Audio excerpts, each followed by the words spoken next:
Igbo Area TV on Igbo.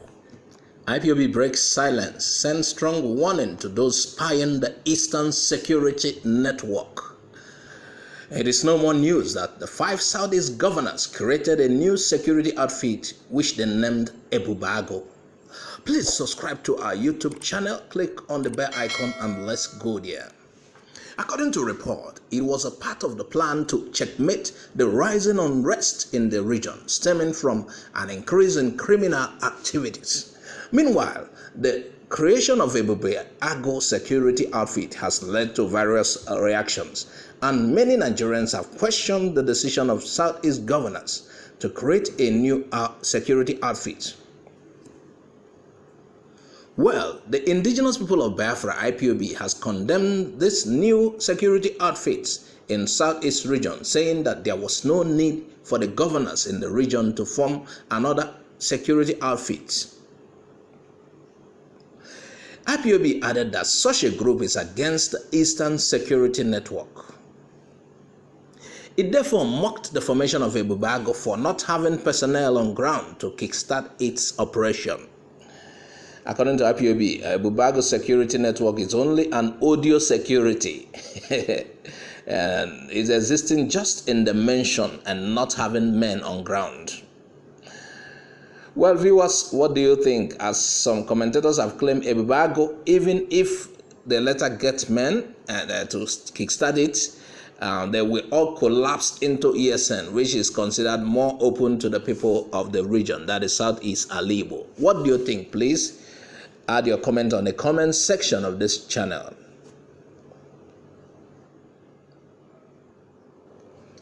Meanwhile, Uwazurike is of another opinion, as usual. He said ESN only exists on social media. He said this while pledging personnel to Ebubeagu. Chief Raf Uwazurike, the leader and the founder of the Movement for the Actualization of a Sovereign State of Biafra, MASOB, has reacted to the new security outfit by Southeast governors, Ebubeagu. He is said to have sent in his opinion concerning the new security outfit as he lauded the effort of the governors for establishing such outfit. As a means of supporting their effort, Uwazurike made a pledge to provide the new Ebubeagu with over 5,000 personnel without interference. Wow! Meanwhile, speaking on the Eastern Security Network, ESN, founded by Nnamdi Kanu, he maintained that ESN only exists on social media and everything about them ends in the internet. This one, Nalayo, ESN has been seen visibly in action. They don't exist in social media.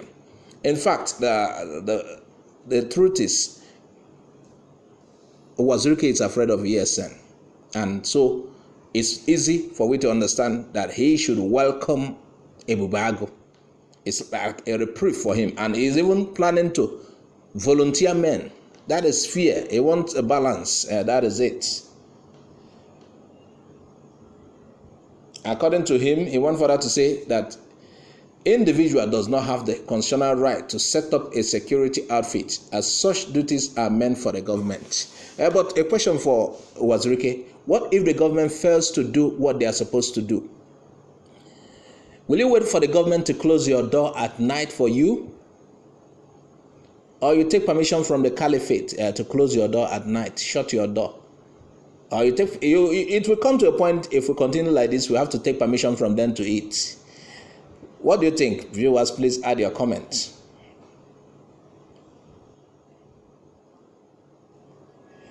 And it also appears everyone wants to be heard now. Give us arms, logistic to drive headers, hoodlums away from the east. These are Hunters Association. Hunters. Everyone wants to be heard. All hands are indeed on deck to fight criminal acts in Igbo land, as news reaching us has it that the Hunters Group of Nigeria, HGN, has called on the governments of the Southeast to provide them with arms and other logistics to dislodge hoodlums and Fulani headsmen from the zone. Hunters. Now they don't want Dane gun again because they already have Dane guns to do some things. Maybe they need AK-47. because the Fulani herdsmen are using AK-47. These hunters said they needed the logistics such as office operational vehicles and arms to drive away hoodlums and armed herders from Enugu State and the entire southeast. Well, the hunter need cars too, I know. Austin Wangu, the state commander and acting zonal commander for Southeast, disclosed this while addressing journalists in Enugu on Monday, adding that if government give them the needed support, they will surprise the people. There is no corner in Enugu State and elsewhere in Southeast that they won't be seen, he assured, saying, for instance, in December, they arrested 5 kidnappers. With this, if they are given the logistics, they will do more, he said. And Wangu also regretted that all their efforts to meet with Southeast governors to discuss on the issue of security has not been successful, because when they were about meeting with the chairman of Southeast Governors Forum, Governor Mahe, COVID-19 pandemic prevented that move. Meanwhile, he applauded the Southeast governors for coming up with the idea of a security outfit, Ebubeagu, which they arrived at Owerri. That was last Sunday, saying that they would prefer if governors will bring them in to ensure that the zone is adequately safeguarded, so we can sleep with our 2 eyes closed. He noted that the security is everybody's business, and that was why they are in the business of bringing intelligent information to security agencies to check crime. Wow, the hunters doesn't only want to hunt animals, they want to hunt down criminals.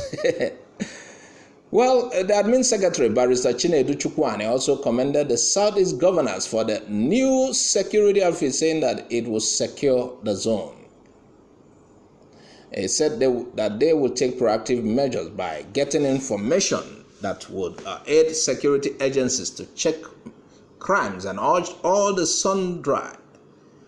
sundry to cooperate with the governors to get rid of crimes and criminality in the zone.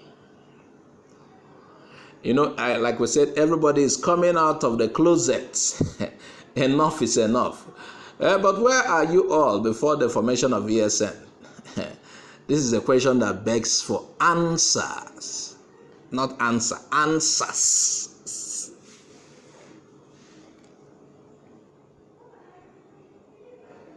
Heavy downpour. 17 people die as flood sweeps Hummer bus into culvert in Onitsha.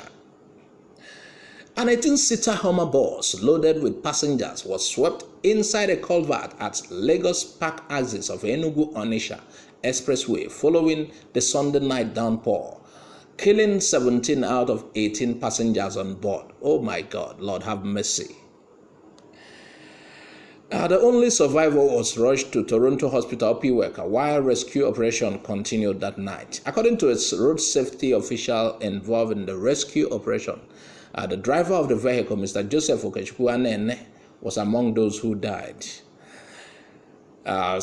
While speaking on the matter, he said that a KK operator, Mr. Ifeanyi Peter, narrated how the woman who survived pleaded for the rescue of her husband, who incidentally was the driver of the ill-fated bus. Oh, Lord have mercy. The member representing Obuaru, one constituency in Anambra State House of Assembly, Honorable Nobel Igwe, who was also at the scene of the incident, said about 18 people were in the bus and only 2 were found while they are trying to break the culvert filled with debris to pull out others trapped there.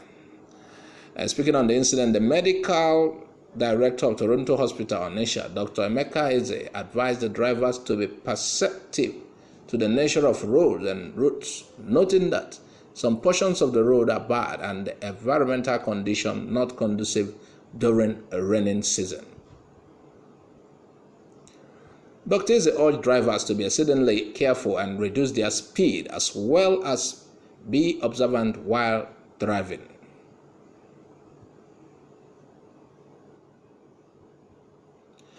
In conclusion, meet the woman behind the name Mammy Market in every military barracks and NYSC orientation camp. A lot of people grew up in the military barracks and never knew how the Mammy Market they always go to get stuff came about. Also, so many of our Nigerian graduates have been going for youth service, passing through orientation camps without any slightest idea of the name. Mammy Market, which is located in military barracks, is also in all the 36 NYSC orientation camps nationwide. Those that grew up in the military barracks and ones that have been to the orientation camp thought maybe Mammy Market is just an identity or name for markets in the military barracks NYSC orientation camps. Well, I think it's always good to know our history. Sometimes for history is a key in retaining the identity of a society. History is never a wasted knowledge. Let's now understand how this name came to play.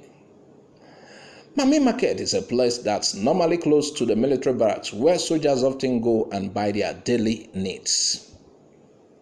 It was named after a woman called Mammy Ochefu in Enugu State in 1955. She was the wife of a late military governor, Colonel Anthony Aboki from Nefong, East Central State. Aboki, okay? Mammy Ochefu at that time was selling any to support her family.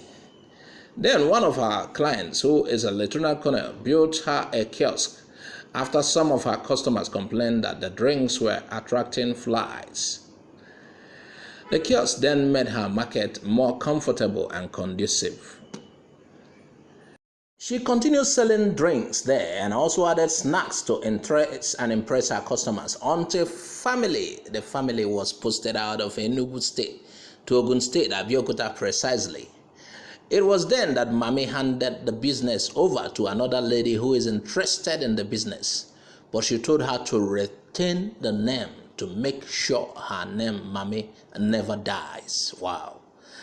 Since her husband was a military personnel, they always transferred them from one state to the other, and any state she gets to, she will always establish her business there, and when she's about to leave, she hands it over to anyone interested in the business, as far as the person is willing to retain the name. Mammy later registered her business in 1971 as Mammy Market. After her husband retired from the military work, her business had already grown into a very big supermarket. So up till date, anytime a military barracks is being built, there is always a Mammy Market built to it. Thank you for listening.